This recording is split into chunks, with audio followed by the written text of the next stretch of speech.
प्यारे बच्चों की उच्च दुलमेरा स्टेशन लूणकरणसर से मैं आरिफ अली। बच्चों, आज हम कक्षा 7 के अंतर्गत आने वाले अध्याय प्रकाश के परावर्तन के अंतर्गत आने वाले एक बिंदु दर्पण से प्रतिबिंब निर्माण को समझेंगे।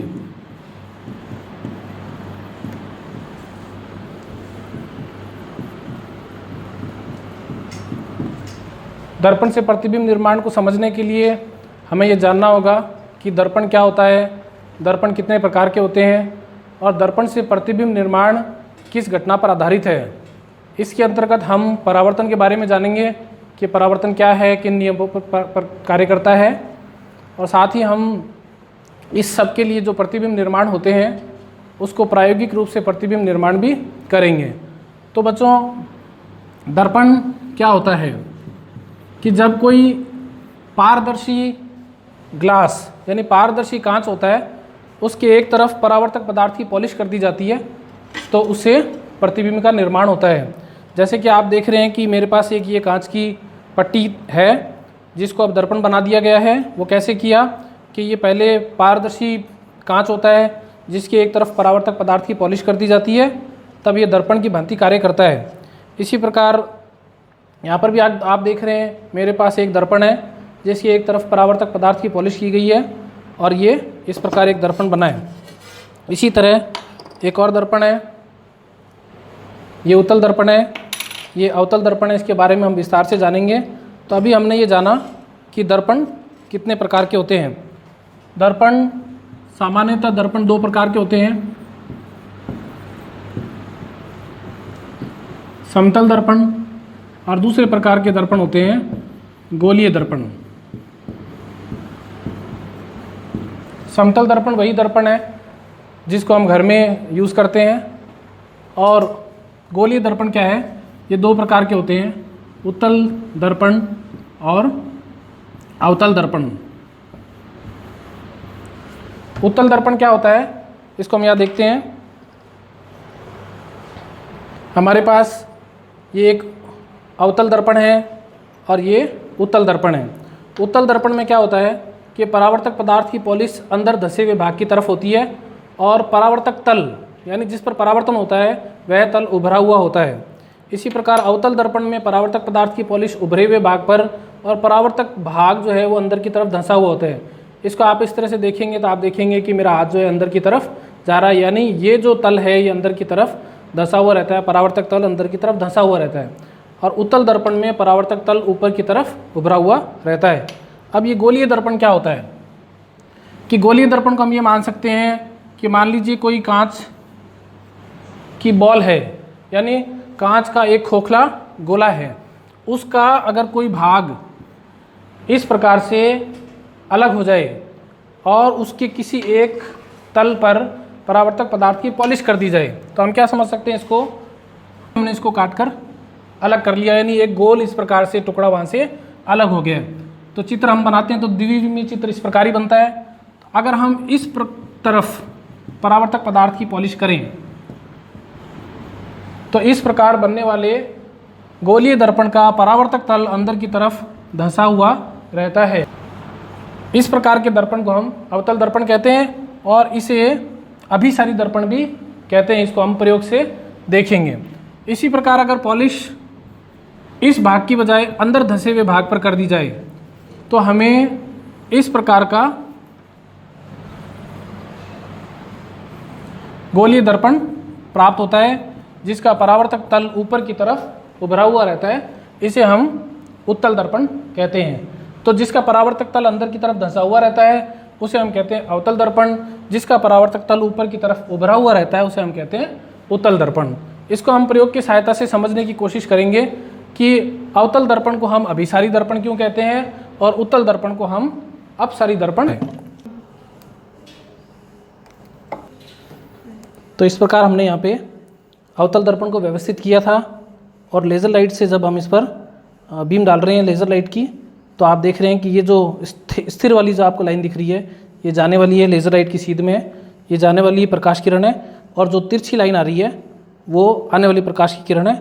नीचे से भी आप देखेंगे जब दूसरी प्रकाश किरण को हम इस प्रकार आपतित कराते हैं तो ये लौटकर वापस केंद्र की तरफ, सेंटर की तरफ, एक बिंदु की तरफ आती हैं।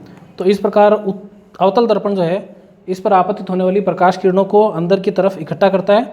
और हम पहले भी एक वीडियो के माध्यम से ये बता चुके हैं कि जिस बिंदु पर ये सभी प्रकाश की किरणें एकत्रित होती हैं वह अवतल दर्पण का मुख्य फोकस बिंदु कहलाता है। इसके बाद में हम उत्तल दर्पण के माध्यम से जानने की कोशिश करेंगे कि यह अपने ऊपर आपतित होने वाली प्रकाश की किरणों को किस प्रकार परावर्तित करता है। तो जब हमने अब इसमें उत्तल दर्पण को व्यवस्थित किया है तो आप देख रहे हैं कि जो प्रकाश की किरण इस पर आपतित हो रही है यह उसको बाहर की तरफ निकाल रहा है। जो सीधी वाली प्रकाश की किरण है वो आपतित प्रकाश किरण है और जो तिरछी प्रकाश की किरण आप देख रहे हैं यह परावर्तित प्रकाश किरण है। तो इस प्रकार देखिए, दो प्रकाश किरणों को जब हम इस पर आपतित करते हैं तो ये इस प्रकार बाहर की तरफ हमें निकलती हुई दिखाई देती है। देखिए, दोनों प्रकाश की किरणें दर्पण पर, अब उत्तल दर्पण पर परावर्तन के पश्चात बाहर की तरफ निकल रही हैं। ये देखिए, एकदम हम इसको स्पष्ट रूप से अब देख पा रहे हैं। ये प्रकाश की किरणें अपसरित हो रही हैं, बाहर की तरफ निकल रही है, इसलिए हम उत्तल दर्पण को अपसारी दर्पण भी कहते हैं। दर्पण पर मुख्य अक्ष के समांतर आने वाली ये प्रकाश की किरणें कभी वास्तव में मिलती नहीं है, इसलिए उत्तल दर्पण से हमें वास्तविक प्रतिबिंब प्राप्त नहीं होते हैं। समझना है, दर्पण के बारे में हमने समझ लिया, दर्पण क्या होता है, दर्पण कितने प्रकार के होते हैं और प्रमुख रूप से उत्तल दर्पण, अवतल दर्पण, अभिसारी अपसारी क्यों कहलाते हैं, ये हमने पढ़ लिया। अब अगला जो हमें पॉइंट पढ़ना है वह है कि प्रतिबिंब निर्माण कैसे होता है। इसको समझने के लिए पहले हमें समझना होगा कि परावर्तन क्या होता है। परावर्तन क्या होता है कि कोई भी चमकीली सतह हो उस पर जो प्रकाश की किरणें आपतित होती हैं, प्रकाश की किरणों के बारे में हमें ये ध्यान होना चाहिए कि प्रकाश की किरणें हमेशा सीधी रेखा में गमन करती है, यानी एकदम सीधी चलती हैं। तो इस प्रकार हम एक चित्र बनाएंगे और इसको समझेंगे कि किसी चमकीली सतह पर कोई प्रकाश की किरण आपतित होती है, हम इसे क्या कहते हैं, आपतित किरण कहते हैं। यह आपतित किरण दर्पण पर अभिलंब के साथ में,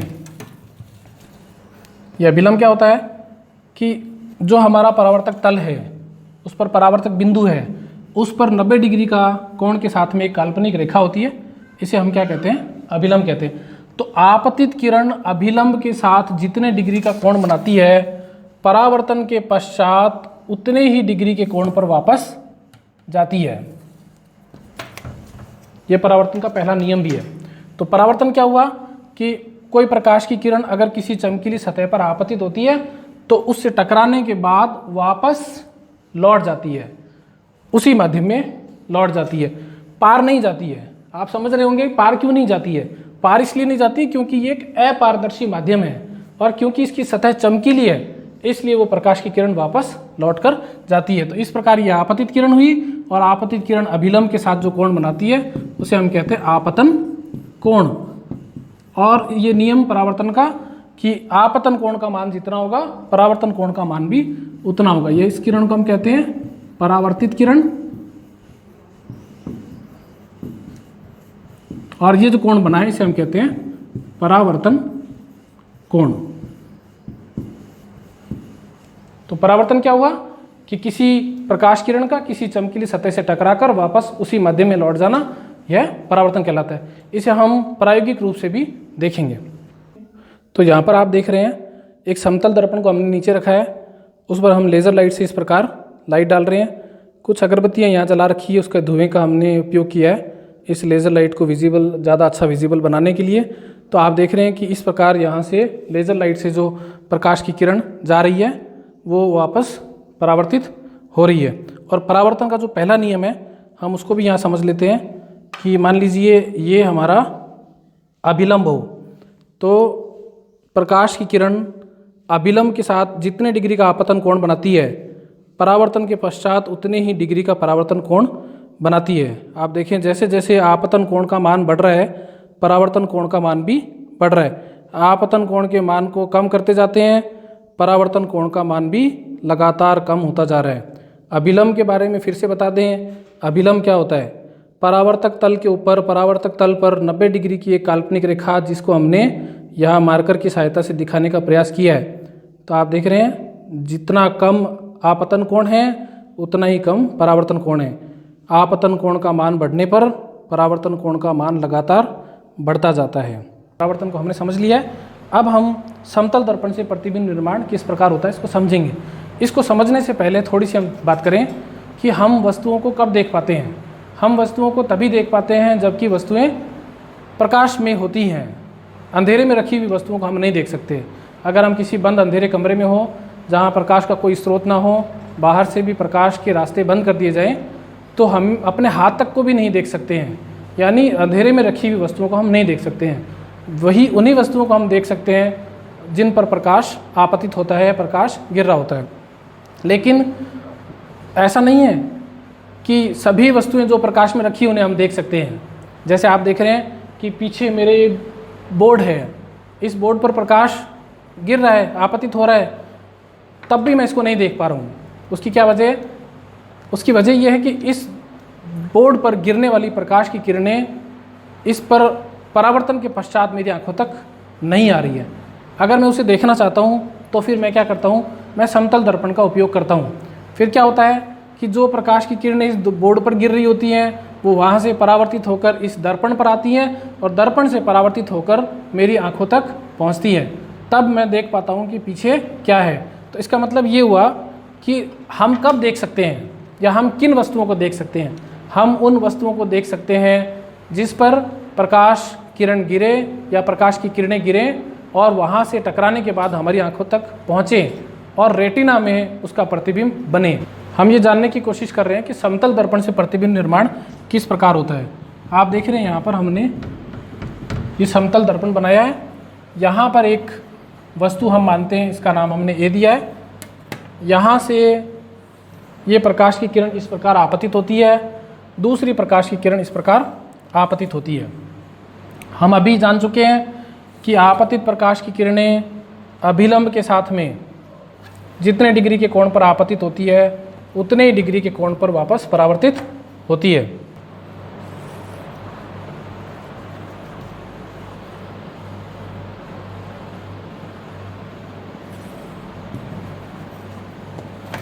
यहाँ पर देखिए फिर से कि अभिलंब के साथ में जितने डिग्री का आपतन कोण बनाती है उतने ही डिग्री के परावर्तन कोण के साथ में प्रकाश की किरणें परावर्तित होती हैं। और नेत्र को क्या लगता है कि प्रकाश की किरणें कहाँ से आ रही हैं? इसको ऐसा लगता है कि प्रकाश की किरणें दर्पण के अंदर से आ रही हैं और जहाँ पर ये प्रकाश की किरण टकराती हैं, एक दूसरे को काटती है, वहाँ पर वस्तु का क्या बनता है? प्रतिबिंब बनता है। ये बहुत आसानी से हम चित्र बना सकते हैं। दो प्रकाश की किरणें बनाएं और दो बिंदु लें जो परावर्तक बिंदु है और उससे क्या प्रकाश किरणों को इस प्रकार बाहर की तरफ निकालें और पीछे की तरफ यहाँ से समान दूरी पर रखते हुए उस बिंदु पर उनको जोड़ दें। तो यहाँ पे समतल दर्पण से जो प्रतिबिंब निर्माण होता है उसमें कुछ उसके कैरेक्टर्स होते हैं, उसके कुछ लक्षण होते हैं। वो ये होता है कि वस्तु का आकार जितना होता है प्रतिबिंब का आकार भी उतना ही होता है। दर्पण से वस्तु जितनी दूरी पर रखी होती है दर्पण के अंदर वस्तु का प्रतिबिंब भी उतनी ही दूरी पर बनता है। और तीसरा इसका जो गुण है वो ये है कि इस दर्पण में जो प्रतिबिंब बनता है वह वस्तु का जो दायां भाग होता है, दर्पण पे बनने वाले प्रतिबिंब का वह बायां भाग होता है। इसको हम ऐसे समझ सकते हैं कि जैसे जब हम कांच में देखते हैं, हम दर्पण में देखते हैं तो दर्पण में मान लीजिए मेरे हाथ में ये आप देख रहे हैं मार्कर है, ये सीधे हाथ में।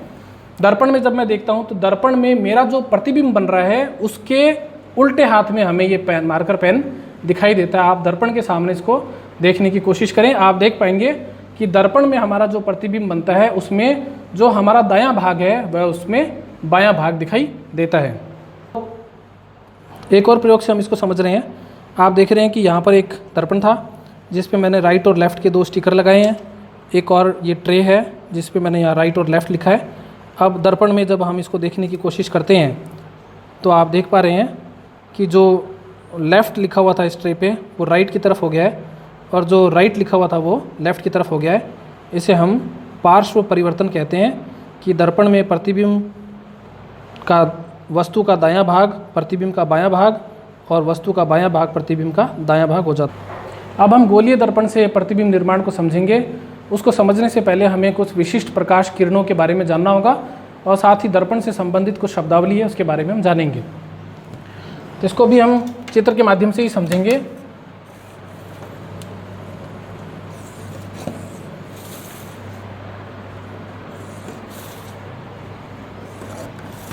यहाँ पर हमने एक सीधी लाइन खींची है, बाद में हम जानेंगे कि इसको क्या कहते हैं। यहाँ पर हमने एक अवतल दर्पण बनाया है और यहाँ पर हम एक उत्तल दर्पण बना रहे हैं। हम विशिष्ट किरणों की बात कर रहे हैं जिनके माध्यम से हम गोलीय दर्पण पर प्रतिबिंब निर्माण को समझते हैं। तो यहाँ पे क्या होता है कि मुख्य अक्ष के समांतर जो प्रकाश की किरणें आती हैं, ये पहले प्रकार की विशिष्ट किरण है कि जो प्रकाश की किरण मुख्य अक्ष के समांतर अवतल दर्पण पर आपतित होती है वह दर्पण से परावर्तन के पश्चात एक बिंदु से जाती है जिसे हम फोकस बिंदु कहते हैं। नीचे से भी अगर कोई प्रकाश की किरण आएगी तो वो भी इसी प्रकार जाएगी। उत्तल दर्पण में क्या होता है कि मुख्य अक्ष के समांतर जो प्रकाश किरण आती है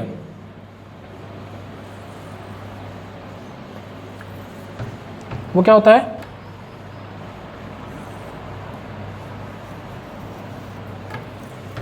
तो क्या होता है, ये मुख्य अक्ष के समांतर उत्तल दर्पण पर आपतित होने वाली प्रकाश की किरणें इस प्रकार बाहर जाती हैं और ऐसा प्रतीत होता है कि वो फोकस बिंदु से आ रही है।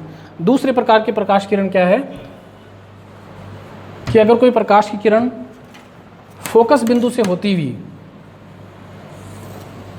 अवतल दर्पण पर आपतित होती है तो वह मुख्य अक्ष के समांतर हो जाती है।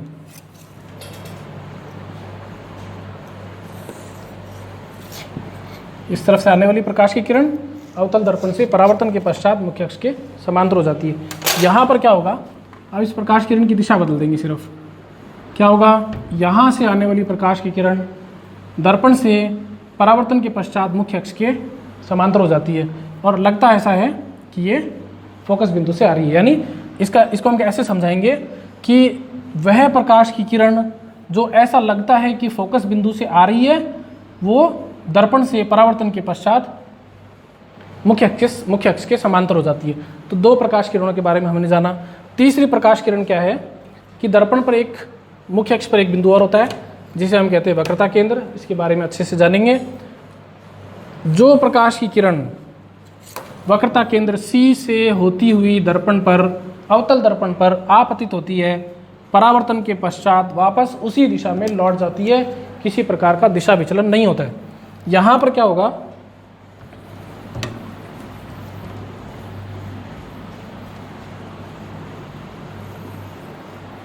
ये फोकस बिंदु, ये C कि जो प्रकाश की किरण ऐसा लगता है, ऐसा प्रतीत होता है कि वक्रता केंद्र की सीध में दर्पण पर आपतित होती है, वह पुनः उसी माध्यम में लौट जाती है। देखिए आ तो नहीं रही है ये C से, लेकिन ऐसा लग रहा है कि ये C की सीध में वक्रता केंद्र की सीध में आ रही है, तो आने के बाद वापस उसी दिशा में लौट जाती है। चौथी प्रकार की प्रकाश किरण यह है कि मुख्य अक्ष के साथ तिर्यक दिशा में या मुख्य अक्ष से तिर्यक दिशा में आपतित होने वाली प्रकाश की किरण मुख्य अक्ष के साथ जितने डिग्री का कोण बनाती है, परावर्तन के पश्चात मुख्य अक्ष से उतने ही डिग्री पर परावर्तित होती है। ये चौथी प्रकार की प्रकाश किरण है। सेम चीज़ यहाँ पर रहेगी कि जो प्रकाश की किरण इस प्रकार मुख्य अक्ष के साथ जितने डिग्री के कोण पर आपतित होगी उतने ही डिग्री का कोण बनाते हुए वापस जाएगी। तो चार प्रकार की प्रकाश किरणें हैं। पहली प्रकाश किरण वो है जो मुख्य अक्ष से समांतर आती है, फोकस बिंदु से जाती है। दूसरी प्रकाश किरण वो है जो फोकस बिंदु से आती है, वह मुख्य अक्ष के समांतर हो जाती है। तीसरी प्रकाश किरण वो है जो वक्रता केंद्र से आती है, वापस उसी दिशा में लौट जाती है। चौथे प्रकार की प्रकाश किरण है जो दर्पण के ध्रुव पर मुख्य अक्ष के साथ जितने डिग्री का कोण बनाती है उतने डिग्री के कोण पर वापस जाती है। अब हम कुछ बिंदुओं के बारे में, कुछ विशिष्ट जो इसकी शब्दावली है उसको जानने की कोशिश करते हैं। उससे पहले हम इसको समझते हैं कि हमने शुरू में बात की थी कि किसी कांच के खोखले गोले का भाग इस प्रकार अगर हो और उसके ऊपर परावर्तक पदार्थ की पॉलिश कर दी जाए तो वह गोलीय दर्पण बन जाता है।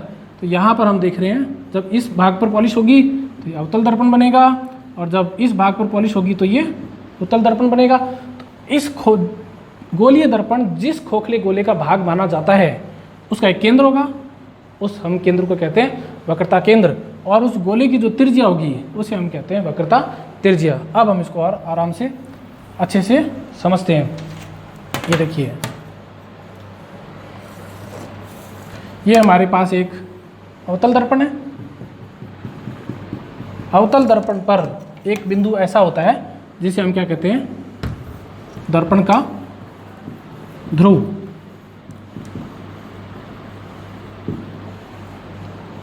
और अभी अभी हमने पढ़ा था कि मुख्य अक्ष के समांतर जो प्रकाश की किरणें किसी अवतल दर्पण पर आपतित होती है तो वो एक बिंदु से जाती है जिसे हम क्या कहते हैं, फोकस बिंदु। और मुख्य अक्ष क्या हुआ कि फोकस बिंदु और दर्पण के ध्रुव को मिलाने वाली सीधी रेखा जो है उसे हम क्या कहते हैं, मुख्य अक्ष कहते हैं। और अभी अभी हमने बात की थी, इस अवतल दर्पण को जिस खोखले गोले का भाग माना जाए उसका केंद्र वो क्या कहलाता है, वक्रता केंद्र कहलाता है। और दर्पण की ध्रुव और वक्रता केंद्र के बीच की जो दूरी है उसे हम कहते हैं वक्रता त्रिज्या। और दर्पण के ध्रुव और फोकस बिंदु के बीच की जो दूरी है उसे हम कहते हैं फोकस दूरी। तो ये कुछ सामान्य शब्दावली है जो हमारे काम आती है। देखिए, एक और शब्द आता है परावर्तक तल, इसको अच्छे से समझना जरूरी है। परावर्तक तल वह तल है जिस पर प्रकाश किरणों का परावर्तन होता है। प्रकाश किरणों का परावर्तन इस तल पर होगा। परावर्तक तल अंदर धसा हुआ होगा, अवतल दर्पण होगा। अब हम अवतल दर्पण से प्रतिबिंब निर्माण को समझेंगे। अवतल दर्पण से प्रतिबिंब निर्माण,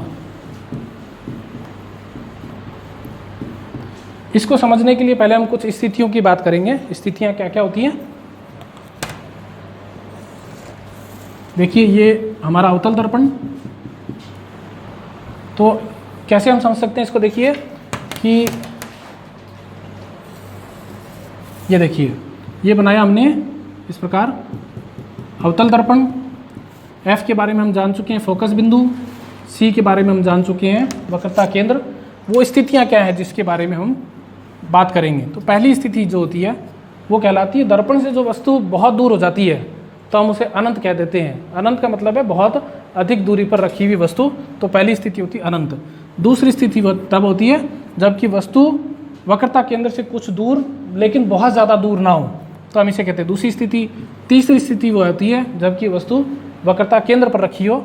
चौथी स्थिति वह होती है जबकि वस्तु वक्रता केंद्र और फोकस के बीच हो। ये सभी स्थितियाँ वस्तु की स्थिति हैं।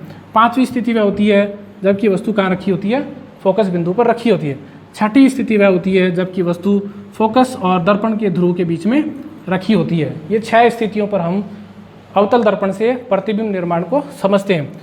जैसे जैसे वस्तु नज़दीक आती है अवतल दर्पण पे या अवतल दर्पण से बनने वाला प्रतिबिंब वैसे वैसे दूर होता जाता है। इसको यहाँ से हम समझ सकते हैं। अनंत पर वस्तु रखी हो, प्रतिबिंब कहाँ बनेगा, फोकस पर। वस्तु अनंत और वक्रता केंद्र के बीच में बनी हो, रखी हो, वह प्रतिबिंब बनेगा C और F के बीच में। वस्तु C पर रखी हो, प्रतिबिंब बनेगा C पर।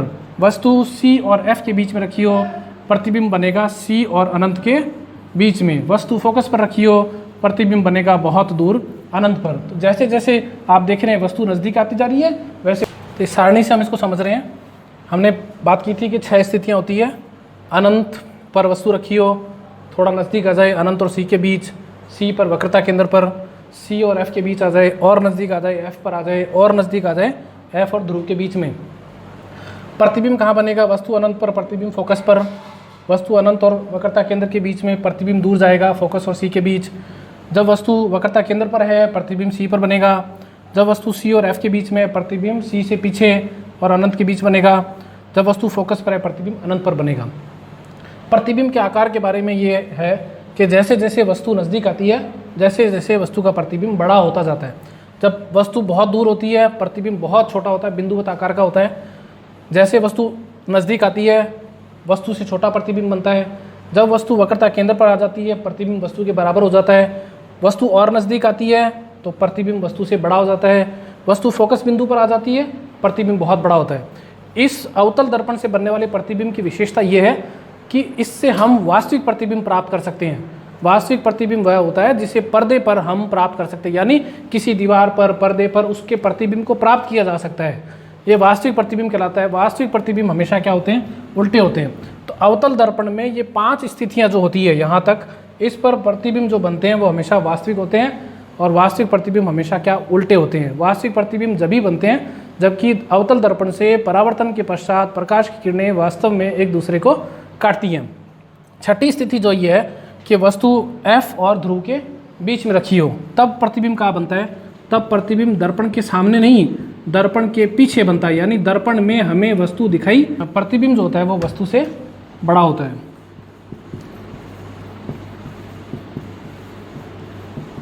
अवतल दर्पण से दर्पण के फोकस और ध्रुव के बीच में जब वस्तु रखी होती है तो प्रतिबिंब वस्तु से बड़ा बनता है। इस स्थिति का उपयोग डॉक्टर दांतों को देखने में करते हैं।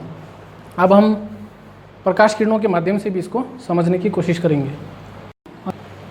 तो यहाँ पे हम जो हमारी स्थितियाँ हैं सभी 6 की 6, उसको हम रेखांकित चित्रों की सहायता से भी समझने की कोशिश कर रहे हैं।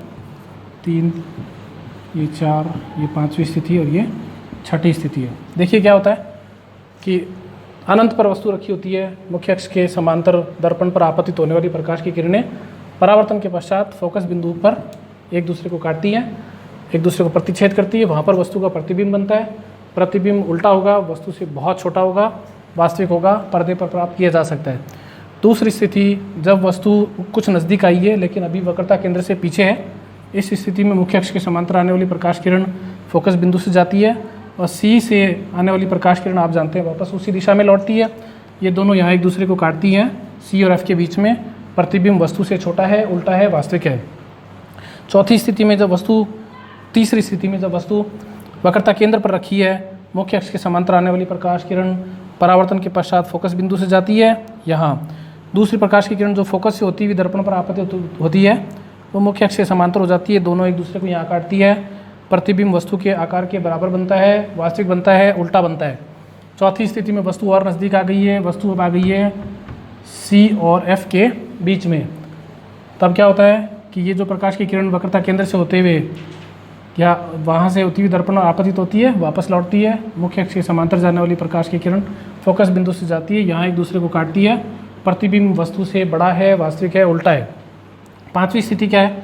जब वस्तु रखी हो यहाँ फोकस बिंदु पर, तो मुख्य अक्ष के समांतर आने वाली प्रकाश किरण इस प्रकार जाती है, सी से आने वाली प्रकाश किरण इस प्रकार आती है और अनंत पर जाकर मिलती है, यानी बहुत दूरी पर जाकर मिलती है। प्रतिबिंब वास्तविक होगा, उल्टा होगा, बहुत बड़ा होगा, पर्दे पर प्राप्त किया जा सकता है। छठी और सबसे महत्वपूर्ण स्थिति है जबकि हम वस्तु को अवतल दर्पण में देख सकते हैं, उसका प्रतिबिंब वहाँ पर देख सकते हैं। वो स्थिति क्या है कि जब वस्तु कहाँ रखी है, ये फोकस है, फोकस से भी पहले रखी हुई है। तो ऐसी स्थिति में क्या होता है, थोड़ा सा हम इसको और नज़दीक बना लेते हैं। मान लीजिए यहाँ पे वस्तु है, तो वस्तु से जो प्रकाश की किरण दर्पण के ध्रुव पर आपतित होती है उतनी डिग्री का कोण बनाती है, इस तरह जा रही है। और दूसरी प्रकाश किरण जो वक्रता केंद्र से होती हुई इस प्रकार दर्पण पर आपतित होती है, वापस लौटती है, लेकिन ऐसा आभास होता है कि दोनों प्रकाश की किरणें दर्पण के अंदर से आ रही है। दर्पण के अंदर जहाँ पर ये दोनों एक दूसरे को काटती हुई प्रतीत होती हैं, वहाँ पर वस्तु का सीधा आभासी और वस्तु से बड़ा प्रतिबिंब प्राप्त होता है। अब इसे हम प्रायोगिक रूप से इन सभी प्रतिबिंब को बनाने की कोशिश करेंगे। आप देखें, जबकि वस्तु को हमने कहाँ रखा है, तो देखिए अनंत पर रखा है और अनंत पर रखने पर वस्तु का प्रतिबिंब पर्दे पर फोकस बिंदु के आसपास प्राप्त हो रहा है। प्रतिबिंब बिंदुवत आकार का है, बहुत छोटा है। जब हम इसको कम करते हैं तो प्रतिबिंब कुछ दूरी पर बनना चाहिए। हम इस पर्दे को पीछे करते हैं तो आप देखेंगे कि किस प्रकार प्रतिबिंब बहुत छोटा है। अभी आप देखेंगे कि प्रतिबिंब वस्तु सी के पीछे है, यानी पर्दे के पीछे है, तो प्रतिबिंब हमें कहाँ प्राप्त हो रहा है, यहाँ पे प्राप्त हो रहा है। जब हम इसको दोनों को बराबर में ले आते हैं तब आप देखें कि प्रतिबिंब एक स्थिति है जब वस्तु और प्रतिबिंब दोनों एक ही बराबर दूरी पर आ गए हैं और प्रतिबिंब जो है उल्टा प्राप्त हो रहा है, वास्तविक है, पर्दे पर प्राप्त किया जा सकता है। इसको हम और नज़दीक ले जाते हैं तो अब प्रतिबिंब जो है पीछे चला जाएगा और बड़ा प्रतिबिंब बनेगा।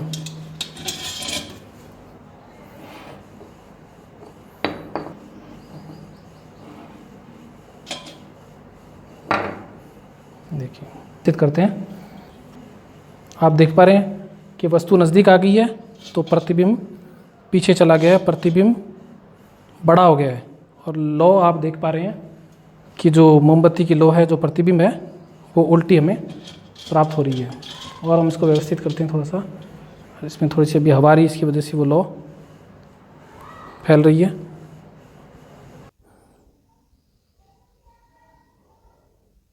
ये देखिए वस्तु नज़दीक आ गई है तो प्रतिबिंब दूर चला गया है और प्रतिबिंब उल्टा है, पर्दे पर प्राप्त किया जा रहा है, यानी वास्तविक है और वस्तु से बड़ा है।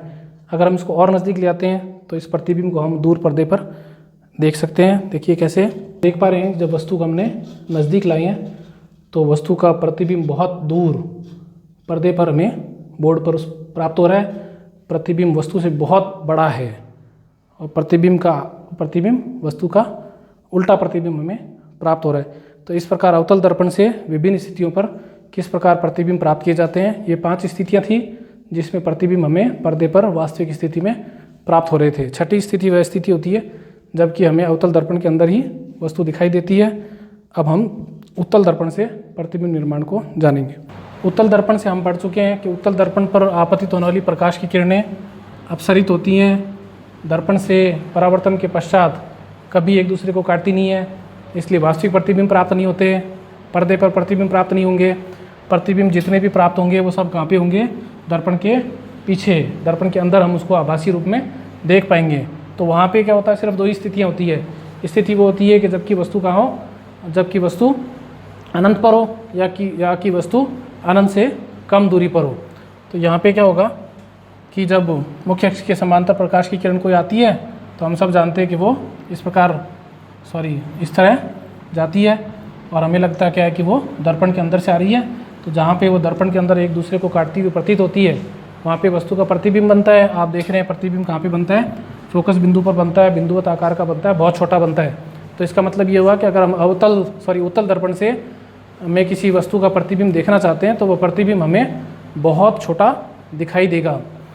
सामान्यतः जो हमारे वाहन होते हैं उसके जो साइड मिरर होते हैं उसके अंदर हम इस स्थिति का उपयोग करते हैं। दूर से आने वाली गाड़ी का पूरा प्रतिबिंब हम छोटे रूप में वहाँ पर देख सकते हैं। दूसरी समझते हैं, दूसरी स्थिति में क्या होता है, जब वस्तु किसी भी स्थिति में F और उसके बीच में हो, अनंत के बीच में हो, तब क्या होता है, मुख्य अक्ष के समांतर आने वाली प्रकाश की किरणें ऐसा परावर्तन के पश्चात इधर को जाती है, लेकिन प्रतीत क्या होता है कि यहाँ फोकस बिंदु से आ रही है। दूसरी प्रकाश की किरण जो इस प्रकार दर्पण पर आपतित होती है कि ऐसा लगता है कि वो कहाँ से आ रही है, C से आ रही है। तो ये दोनों प्रकाश की किरणें एक दूसरे को यहाँ पर इस बिंदु पर काटती है तो हमें वस्तु का सीधा वस्तु से छोटा और आभासी प्रतिबिंब दिखाई देता है। तो उत्तल दर्पण की ये 2 प्रमुख स्थितियाँ हैं। तो इस प्रकार प्यारे बच्चों, हमने इस पूरे लेसन के अंदर, इस पूरे अध्याय के अंदर प्रायोगिक रूप से दर्पण से किस प्रकार प्रतिबिंब बनते हैं, यानी समतल दर्पण से किस प्रकार प्रतिबिंब बनते हैं और उत्तल और अवतल दर्पण से किस प्रकार प्रतिबिंब निर्माण होता है, इसको प्रायोगिक रूप से समझने की कोशिश की है। बहुत ज़्यादा कन्फ्यूज़न हमें अक्सर इस बात पे होती है कि वास्तविक प्रतिबिंब क्या होते हैं, आभासी प्रतिबिंब क्या होते हैं, पर्दा क्या होता है, आभासी प्रतिबिंब कहाँ बनते हैं। जब तक हम प्रैक्टिकल रूप से इसको नहीं देखते हैं हमारे मन में एक सिर्फ कल्पना सी रहती है, लेकिन अगर हम इसको इस प्रकार प्रायोगिक रूप से करके देखते हैं, प्रैक्टिकली हम इसको समझते हैं, तो फिर हम कभी भी इसको भूलते नहीं हैं। आशा करता हूँ कि ये वीडियो आपको बहुत अच्छा लगा होगा, बहुत सारे कॉन्सेप्ट आपके इसके क्लियर हुए होंगे। आप अपने साथियों के साथ में इसको साझा करेंगे, शेयर करेंगे और ई लर्निंग कंटेंट के माध्यम से अपने अध्ययन को लगातार जारी रखेंगे। जय हिंद, जय भारत।